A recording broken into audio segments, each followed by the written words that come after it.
Gila. Persija Jakarta harus menerima kenyataan pahit setelah tumbang dari Bayangkara FC. Bukan cuma soal kalah, tapi cara mereka kalah yang mulai jadi sorotan. Dan yang bikin situasi makin panas. Jordi Amat harus keluar lapangan setelah menerima kartu merah.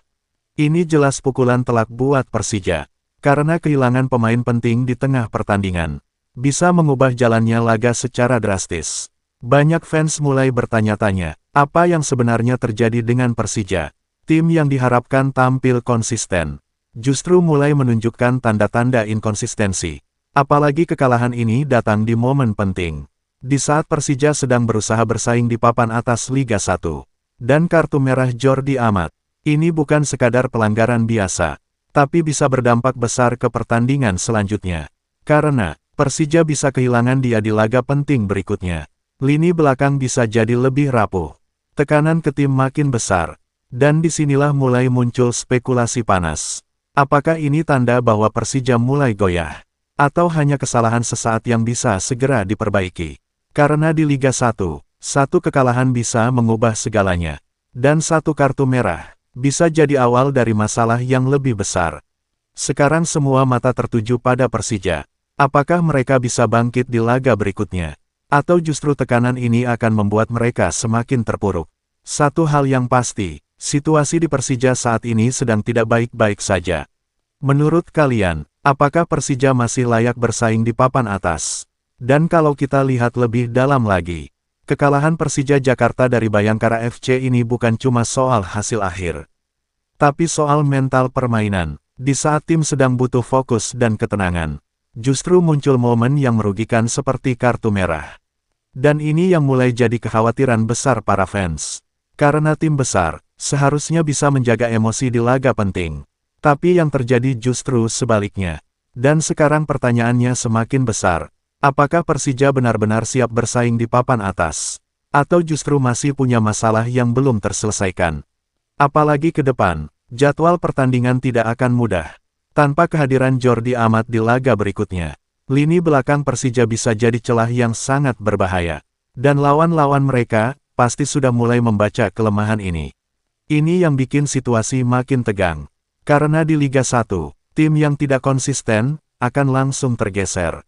Dan satu kesalahan kecil, bisa berdampak besar di akhir musim. Yang lebih mengkhawatirkan lagi, jika kondisi ini tidak segera diperbaiki. Bukan tidak mungkin Persija akan kehilangan momentum. Dan kalau momentum sudah hilang, untuk bangkit kembali tidak akan mudah. Fans mulai resah, tekanan mulai datang, dan sorotan semakin tajam. Apakah ini awal dari penurunan performa Persija? Atau justru akan jadi titik balik kebangkitan mereka? Karena tim besar, tidak dinilai saat menang, tapi saat mereka mampu bangkit dari kekalahan. Sekarang semua kembali ke Persija. Apakah mereka cukup kuat untuk bangkit? Atau justru akan semakin terpuruk di pertandingan berikutnya?